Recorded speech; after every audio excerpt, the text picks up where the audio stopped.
शासनपति प्रभु महावीर स्वामी को हम वंदन करते हैं। सभी गुरु भगवंतों को तिकोतों के पाठ से वंदन करते हैं। श्रद्धावान भाई और बहनों, आपके अंदर विराजित आत्मा को माजलगांव से सुभाष कोठारी का सादर प्रणाम, सादर जय जिनेन्द्र। हमारा प्रतिक्रमण के बारे में हम चिंतन कर रहे थे। कल हम देख रहे थे कि जो क्रिया कर रहे हैं वो क्रिया के अंदर हमारा प्रतिक्रमण आना चाहिए। यानी हम जो क्रिया कर रहे हैं उस क्रिया के माध्यम से किसी को तकलीफ तो नहीं हो रही है, किसी के मन को, हृदय को ठेस तो नहीं पहुंची है, उसका हृदय कलुषित तो नहीं हुआ है जिसका निमित्त मैं बना हूँ। अगर ये बात हमारे ध्यान में आ जाएगी और उस समय यदि हमने क्षमा मांग ली तो ये प्रतिक्रमण हो गया उसी समय। अगर उसी समय अगर क्षमा नहीं मांगी, भूल गए बात अलग है, लेकिन गलती ध्यान में आने के पश्चात भी अगर हमने उसे क्षमा नहीं मांगी तो इस क्षमा के लिए, इस तुम्हारे दोष के लिए तुम्हें बहुत बड़ा मूल्य चुकाना पड़ेगा। क्योंकि वो जब तक तुम नील नहीं करोगे, जो उसके इस कर्जे से तुम मुक्त नहीं होंगे, तब तक तुम्हारी क्षमा नहीं होगी, तुम्हारा प्रतिक्रमण नहीं होगा। तो इसीलिए गुरु भगवंतों ने प्रतिक्रमण की शुरुआत के लिए भी पहले ही शब्द में उन्होंने कहा इच्छा कार्यनम संधि स भगवम। हम क्या कहते हैं? हे प्रभु, मैं इच्छा करता हूँ,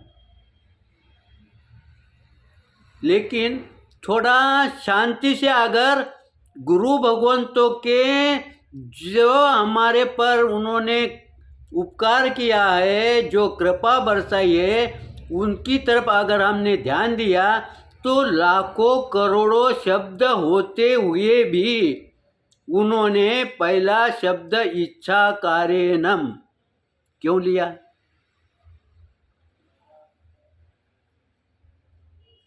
यानी मैं इच्छा करता हूं,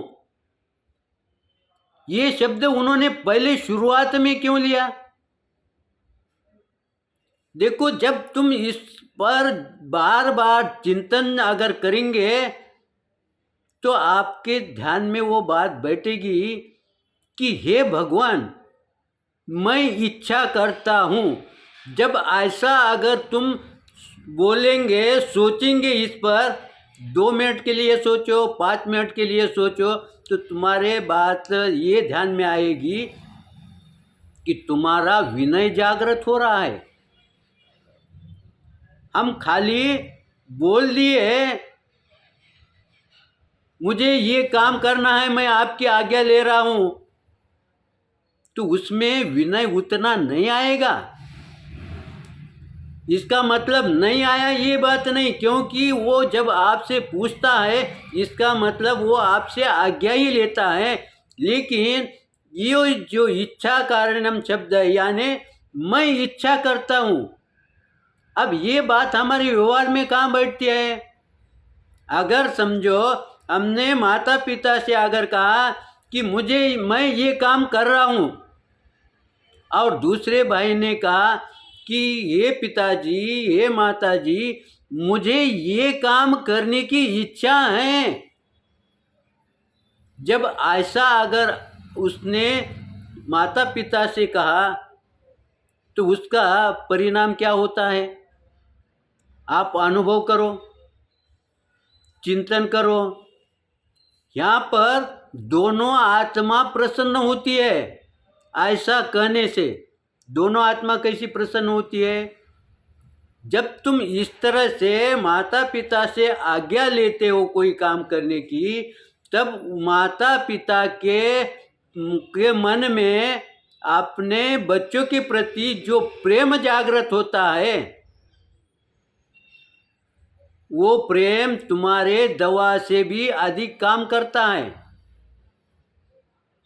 भले ही उन्हें अंदर शरीर व्याधि होंगी, लेकिन इस ढंग से अगर कोई घर के व्यक्ति ने अगर उन्हें विनय सहित, यहाँ पर विनय प्रकट ऑटोमेटिक हो जाता है, यहाँ विनय दिखाने की जरूरत नहीं है।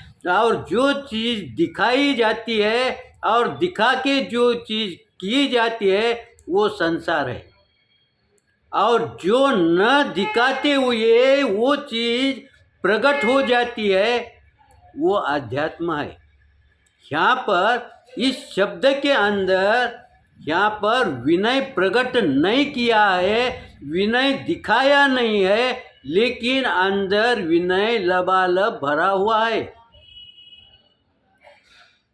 जब इस तरह से तुम जब क्रिया करोगे तब तुम्हारा जीवन तनाव युक्त रहेगा कि तनाव मुक्त रहेगा। भले ही तुम्हारे व्यवहार में कोई भी समस्या रहने दो, लेकिन जैसे ही इस शब्द से अगर तुम घर पर पहले शुरू में ही माता पिता से संबोधित करोगे तब तुम्हारा विनय प्रकट होगा कि नहीं होगा। और जब तुम्हारा विनय प्रकट होगा तब उनके भाव क्या होंगे अंदर के, पूछने की जरूरत नहीं है, तुम अनुमान लगाओ या तुम्हारे दृष्टि से उनके चेहरे के तरफ अगर तुम देखोगे तो तुम्हारे ध्यान में आएगा कि वो प्रसन्न है। जब दो व्यक्ति प्रसन्न होते हैं कोई भी क्रिया के वजह से, तो समझना वो सही क्रिया है, वो सम्यकत्व की क्रिया है। ये तुम्हारे मोक्ष मार्ग के लिए सहायक बनेगी, ये किसी को भी प्रेरणादायक बनेगी। जब तुम इस तरह की क्रिया जब करोगे और व्यवहार में ये क्रिया करते समय बाजू में कोई एक आधा रिश्तेदार बोलो, घर का सदस्य बोलो, उसके मन के अंदर भी प्रेम जागृत होगा कि नहीं होगा। फिर हम उसके निमित्त अच्छे काम में बन रहे कि नहीं, उसका मन शुद्ध करने के लिए हम निमित्त बने कि नहीं। और ये निमित्त उसके शरीर के अंदर, उसके मन के अंदर सेफ हो जाएगा, सेव हो जाएगा, क्योंकि जब उसके व्यवहार के अंदर ऐसा वातावरण जब पैदा हो जाएगा, निर्माण होगा, उस समय उसको आपकी क्रिया ध्यान में आएगी कि मुझे कैसी आज्ञा लेना चाहिए, मुझे प्रभु से कैसी आज्ञा लेना चाहिए, मुझे माता पिता से कैसी आज्ञा लेना चाहिए। फिर हमारी व्यवहार में गलती वही होती है, हम कहते हैं कि हम माता पिता से आज्ञा लिए, फिर वो मेरे से नाराज क्यों, क्योंकि तुम्हारी आज्ञा लेने की जो क्रिया है वही गलत हो गई है। अगर समझो सही दिशा से अगर आपने आज्ञा ली तो उसको कितना समय लगा, थोड़े समय में वो प्रसन्न हुए कि नहीं, उनका मन स्थिर हुआ कि नहीं। तुम कहीं भी रहे तो उनका मन आपके प्रति आदर भाव रखेगा कि नहीं रखेगा। और आपका भी जब वो कार्य के लिए तुम बाहर जाओगे उस समय आपका भी मन प्रसन्न रहेगा। और जब प्रसन्न मन से कोई भी कार्य तुम करोगे तब वो कार्य सही तरीके से संपन्न होगा, और उसी के अंदर ही तुम्हारा व्यवहार शुद्धि हो जाएगी। तुम्हारे उसमें जो व्यवहार परमार्थ या जो कि हमें शुभ पुद्गल प्रभाव जमा करने के हैं, एकत्रित करने हैं, उसके लिए वो सहायक बनेगा, वो मन तुम्हारे सहायक बनेगा। अच्छे विचारों के लिए वो प्रेरणा स्थान बनेगा। इसके लिए आपको अधिक समय नहीं करना पड़ेगा, सिर्फ तुम्हारा चिंतन सही दिशा में होना चाहिए। लेकिन हमारे समय को देखते हुए मेरे चिंतन के अंदर कुछ निश्चित रूप से विपरीत आया होगा, कुछ गलत आया होगा तो आप क्षमा करेंगे, सही आया होगा तो लाइक करेंगे, शेयर करेंगे। इसी आशा के साथ ओम शांति।